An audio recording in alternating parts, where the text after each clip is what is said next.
I'm not gonna lie, this video, at least in the beginning of it, is somewhat sad. It's time to move on, guys. Giving up trap tricks.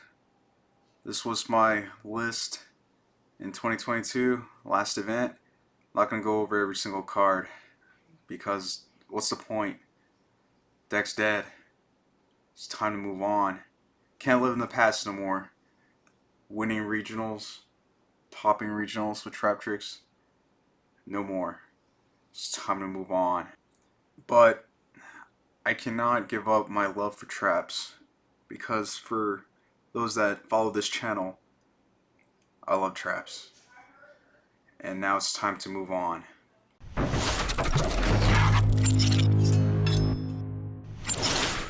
Bortle here. Welcome to the channel, Bortle Nation. Happy New Year's 2023, year of the trap. That is right. However, this is going to be a different trap variant. That's right, guys. I have dabbled with Labrynth. Okay, I am just putting trap tricks on the top shelf because in the previous clip, I pretty much used that list in my past couple premiere events. I was out so early, like round 4 or 5. So I am playing a deck that can utilize traps going second and first. In this list, I wanted to maximize the normal trap cards that can get rid of pretty much anything on the field, alright? And they trigger your Labrynth cards, the boss monsters. And funny enough, you're gaining mad advantage with normal traps, just like trap tricks. So I would honestly think this is like kind of like trap tricks 2.0 somewhat. And quick shout out to this video sponsor, trollandtoad.com. Make sure to use my promo code TeamBortle5 to save 5% off your entire Troll and Toad order. All right, let's go ahead and just jump right into the deck profile. Starting off, I am playing triple Ariana, the starter. You want to see this card, normal summon or special summon, you get the effect to search for any Labrynth card in your deck. Most if not all Labrynth cards, they get effects from cards leaving the field.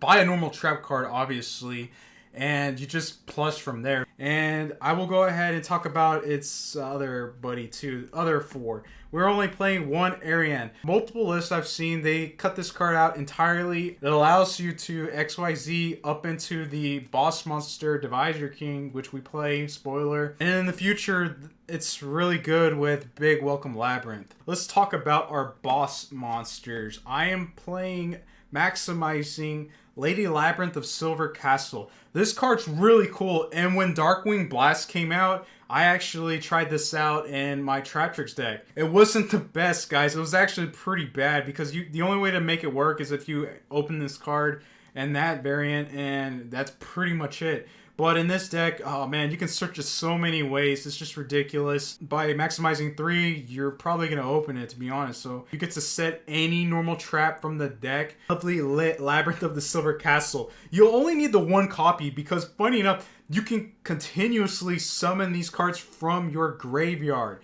That is just sick. I think that's really nuts. And its first effect is pretty much Trap Tricks Atrax, to where your opponent can't even respond to your traps, man. By monster effects, though. They can still, you know, chain, spells, traps, all that stuff. But nowadays, it's usually a monster effect format, right? And then you gain the additional effect, just like all the other ones. They have like a little bonus, but it's all different. You can destroy 1 card in your opponent's hand by random, or their field. I'm playing the 1 Chandelier, the 1 Stovey, and the 1 Cuckoo Clock. Let's talk about these cards.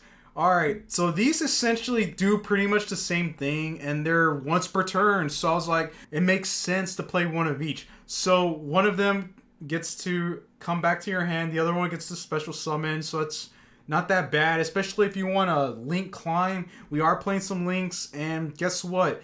This deck shuts you down to Fiends only. Everything in this deck is Fiends, guys. That's right. Clock is pretty much Temple of the Kings, but on gas. Temple of the Kings, you have to open it. You can search Clock, and Clock can recycle itself. That's right. If a different Labrynth effect resolves and everything, you get to bring this back from your graveyard to your hand. So you keep recycling Clock. So that's why you only need the 1 copy, man. So I really think Cool Clock is just is insane. And then Chandelier and Torby, their first effect is pretty much the same thing. You get to send this card from your hand or fill to the graveyard, discard one card. So anything that's dead, you get to just discard it too. And it gains the effect to where you can set one Labrynth spell or trap from your hand or deck. That's very important. You're pretty much going to set it from your deck. This gets you faster access to your field spell and to welcome Labrynth. So that's really cool. Obviously, it looks like it's a -1. However, this deck gets the cards back from the graveyard or draws cards. If you get the deck going, you're going to like -1 or whatever here and there. But ultimately, you're going to catch up with that advantage. So don't worry about it. So we're playing the one of each. I think it's amazing. That's it for our Labrynth lineup. Let me know what you think about the Labrynth lineup down in the comment section down below. And let me know if you don't approve of my ratios. To my knowledge, I don't think there are any regional tops with Labrynth or any YCS tops. And we are also playing Absolute King Blackjack. I actually dumped this if it's dead in our hand with the Torby and the Chandelier. So this card's really never dead. We are actually playing 3 copies of Lava Golem. So this right here was really weird because I wanted to be able to play the deck going second if I have to. And the crazy thing is, it's a Fiend too, so that's pretty nutty. And we're actually playing cards in this deck that can special summon this from the graveyard as long as you summon it appropriately first by getting rid of 2 of your opponent's monsters to special this on this side of the field. You don't necessarily need your normal summon for this deck to work. So that's pretty much our only going second card. But you can argue all the trap cards, you can go second as well. Spells, I am playing Triple Prosperity. Dig into green. You want to see green. That's Ariana, guys. You want to see green. Labrynth, and Necro Valley. What? Only 1 copy of Labrynth, Bortle, you're mad. God, yes, I am. So, Labrynth, you don't need more than 1 copy unless some, like, crazy way your opponent banishes it. That's pretty much it. Once it's in the graveyard, you can actually recycle it and bring it back. So that's why I opted to play the 1 copy. The top deck of the format right now, guys, is Shizu Tearlament or Bestial, any type of engine with Bestial, I guess. Necro Valley shuts that down. You gotta play Necro Valley, especially in this deck. That's why I ultimately wanted to just main it, you know, just to make sure it gets in there. We are playing trap cards that can help us search it. Triple Welcome Labrynth, the MVP of the deck, next for traps at least. This card does it all, man. Special summon any Labrynth monster from the deck. And this combos up with your Labrynth, which is the card that can actually special summon your Lava Golems. That's pretty cool. And we're maximizing Compulse. I love this card. I usually play this most of the time with Trap Tricks anyway because you can target your own Sarah and it's unaffected. It's not a normal trap. This is the only not normal trap in the deck. Very powerful Floodgate, guys. Rivalry of the Warlords. Our whole deck is Fiend. Dogmatica Punishment. I love this card. You get to essentially pop 2 cards if you ditch the Elder card. So that's why this is primarily here. And it shuts you off from the extra deck, which is fine. We don't need our extra deck for this deck to succeed. That's why this deck is nuts. Some more 2-ofs. I am playing 2 copies of Ice Dragon's Prison. The cool thing is, this deck can afford to run a ton of 2-ofs. This is one of the most popular cards to get rid of 2 problematic cards your opponent plays. Let's talk about some more 2-ofs.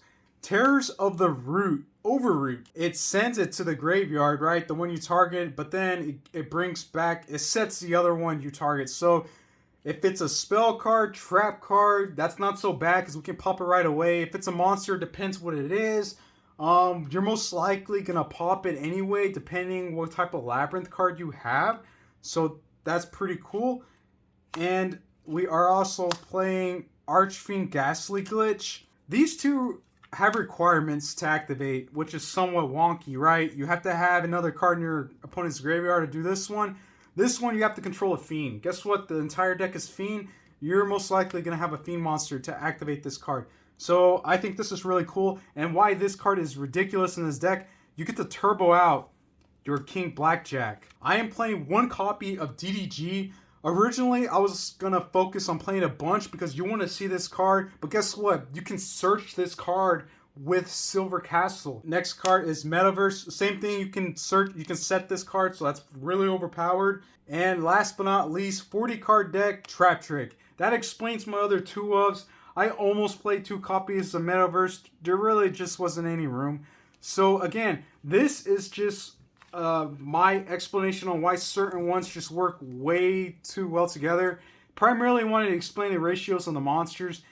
Alrighty guys, real quick in this video, I'm going to open this care package sent from Dragon Shield. Alright, in this giveaway, I'm going to be giving away sleeves. If there's more than the sleeves here, going to give away whatever else other than sleeves. But yeah, shout out to Dragon Shield. Thank you so much for sending this care package, and I just wanted to share it with you, Bortle Nation. Not only am I going to be giving away some sleeves from here, I'm going to give away 2 mats, one of each of the red thread and black thread, 2-player play mats, guys. Let's open this bad boy up.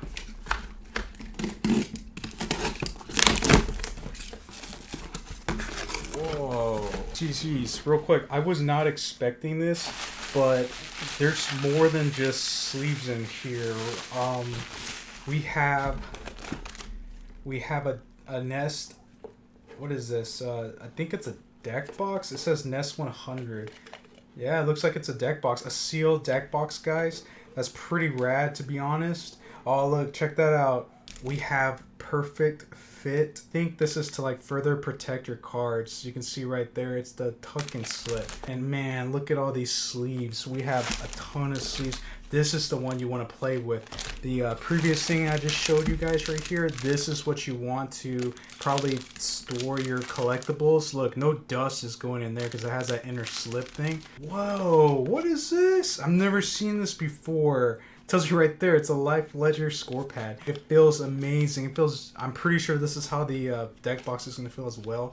Whoa, these are so hard to get, guys. These are sold out like almost everywhere if you look, man. We're definitely gonna give away a pack of these, guys. Oh man, it's so cool. I'm definitely keeping one for myself. And again, I love these little boxes because after you open them, sleeve your deck for the event, you can place your extra cards from your entry packs so you don't just throw them in your backpack.